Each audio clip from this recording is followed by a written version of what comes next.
اعوذ باللہ من الشیطان الرجیم بسم اللہ الرحمن الرحیم۔ امید کرتا ہوں کہ اصلاح معاشرہ کے بیچ کے تمام وزیر ارکان اور آپ ہماری فیملی خیریت سے ہوں گے۔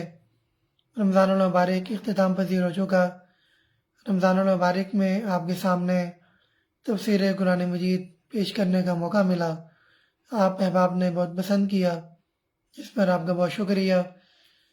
آج دوران مطالعہ ایک کتاب جس کا نام ہے القول السدید فی شرح آیات التوحید، اردو کے اندر جسے کلمات طیبات کے نام سے پکارا جاتا ہے۔ قرآن مجید کی آیات توحید کی شرح پر مشتمل یہ کتاب ہے۔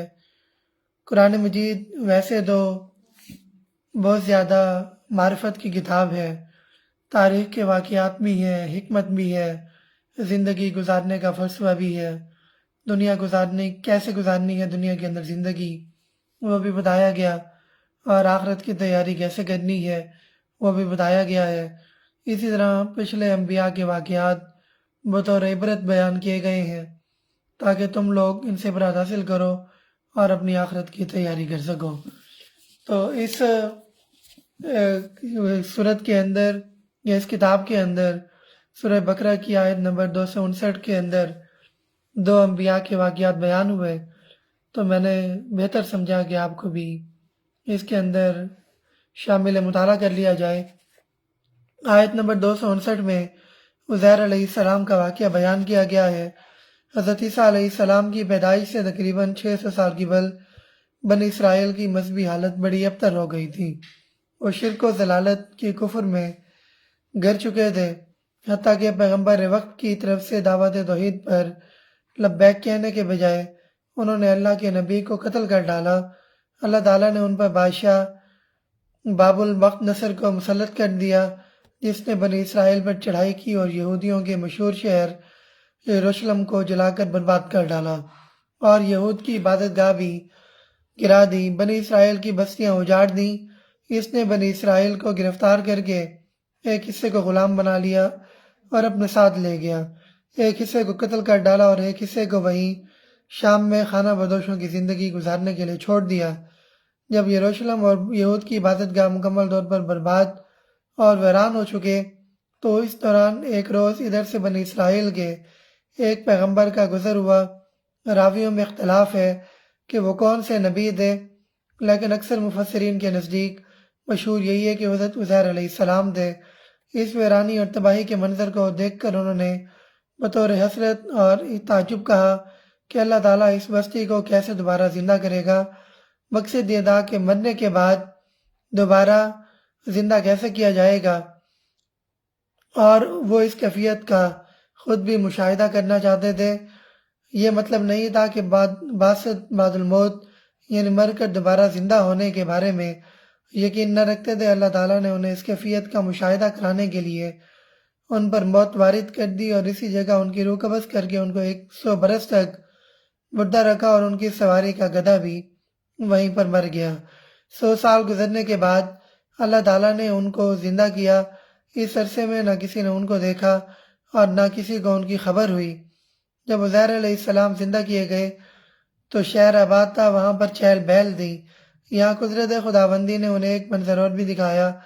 ان کا کھانا اور پانی جو بہت جلد خراب ہو جانے والا تھا وہ جوں کا توں موجود تھا، جس کے 100 سال گزرنے کے باوجود ذائقہ خراب نہیں ہوا تھا، جبکہ ان کا گدھا مر چکا تھا۔ اس کا گوشت پوست بھی گل سڑ کر خاک ہو چکا تھا، صرف بوسیدہ ہڈیاں باقی تھیں۔ اللہ تعالیٰ نے پھر اپنی قدرت کاملہ سے ان کے سامنے گدھے کو دوبارہ زندہ کر دیا۔ جب عزیر علیہ السلام موت کے بعد دوبارہ زندہ کیے گئے تو ان سے سوال ہوا کہ تم کتنی مدت یہاں پر رہے، تو انہوں نے اپنی موت کی مدت صرف 1 دن یا اسے کچھ کم بتائی۔ اس سے معلوم یہ ہوا کہ حالت موت کے اندر یہ جلیل القدر پیغمبر عزیر علیہ السلام انقلابات زمانہ اور اپنے ارد گرد کے حالات سے بے خبر تھے، جبکہ ان کا جسد مبارک سپرد خاک بھی نہیں ہوا تھا، بلکہ وہ زمین کے اوپر 100 سال تک موت کی حالت میں پڑے رہے تھے۔ موت آنے پر 100 سال نہ ان کو رات دن بدلنے کا پتہ چلا اور نہ ہی جو کچھ وہاں ہوتا رہا وہ اس سے بے خبر رہے۔ اس سے صریح طور پر سماع موتیٰ کی بھی نفی ہوتی ہے۔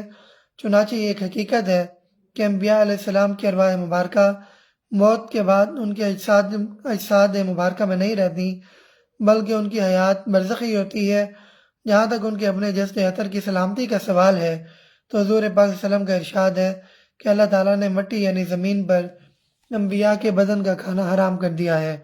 اسی طرح آیت نمبر 260 میں، جس کا ترجمہ ہے کہ جب ابراہیم علیہ السلام نے کہا تھا کہ اے میرے رب مجھے مشاہدہ کرا دے کہ تو مردوں کو کیسے زندہ کرتا ہے، فرمایا کیا تو ایمان نہیں رکھتا؟ ابراہیم علیہ السلام نے عرض کیا ایمان تو رکھتا ہوں مگر دل کا اطمینان درکار ہے۔ فرمایا اچھا تو 4 پرندے لے اور ان کو اپنے ساتھ مانوس کر لے، پھر ان کا ایک ایک جزو ایک پہاڑ پر رکھ دے، پھر ان کو پکار، وہ تیرے پاس دوڑے چلے آئیں گے۔ خوب جان لے کہ اللہ نہایت با اقتدار اور حکمت والا ہے۔ حضرت ابراہیم علیہ السلام نے اللہ تعالیٰ سے استدعا کی کہ مجھے اس امر کا مشاہدہ کرا دیجئے کہ آپ مردوں کو کس طرح زندہ کریں گے۔ تو اللہ تعالیٰ کی طرف سے ارشاد ہوا کہ اس التجا کی وجہ کیا ہے کہ کیا آپ کو میری قدرت پر یقین نہیں؟ ابراہیم علیہ السلام نے عرض کیا کہ مجھے آپ کی قدرت کاملہ پر یقین ہے، میں تو صرف اطمینان قلب کے لیے مشاہدہ کرنا چاہتا ہوں۔ بعض مفسرین نے لکھا ہے کہ حضرت ابراہیم علیہ السلام کا گزر ایک دن سمندر کے کنارے پر ہوا تو دیکھا ایک آدمی مرا ہوا پڑا تھا۔ جب سمندر کی لہریں خشکی پر آتی تو اس کے ساتھ آ کر مچھلیاں آ کر اس لاش کو کھا لیتی۔ جب پانی اتر جاتا تو جنگل کے درندے وہاں آ کر لاش کو کھا لیتے۔ جب درندے چلے جاتے تو پرند چرند چیل کوے وغیرہ کھا لیتے۔ جب ابراہیم علیہ السلام نے دیکھا تو دل میں خیال آیا کہ ایک لاش کے اجزاء کتنے پیٹ کے اندر چلے گئے ہیں، مچھلیوں نے کھایا ہے، چوپایوں نے کھایا ہے، تو اس کا گوشت بوشت قیامت کے دن کس طرح اکٹھا ہوگا۔ تو دل کے اندر یہ خیال آیا کہ قیامت کے دن کیا کیفیت ہوگی۔ اس خیال سے انہوں نے عرض کیا کہ اے مالک مجھے مردوں کو زندہ کرنے کی کیفیت اپنی آنکھوں سے دکھا دیں تاکہ میں خود مشاہدہ کر سکوں۔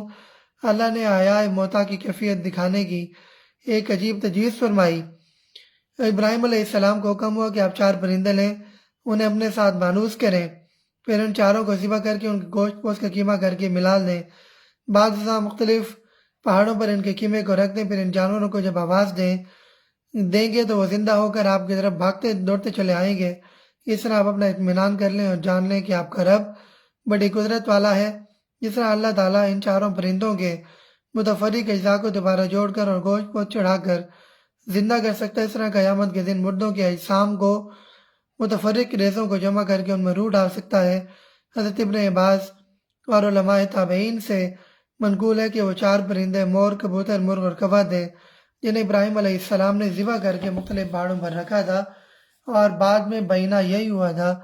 تو ہمیں بھی اللہ رب العزت کی قدرت کاملہ پر مکمل یقین ہونا چاہیے، اور اس بات پر یقین ہونا چاہیے کہ مرنے کے بعد دوبارہ زندہ اٹھنا ہے، اور ہمیں اپنے اعمال کا حساب کتاب دینا ہوگا۔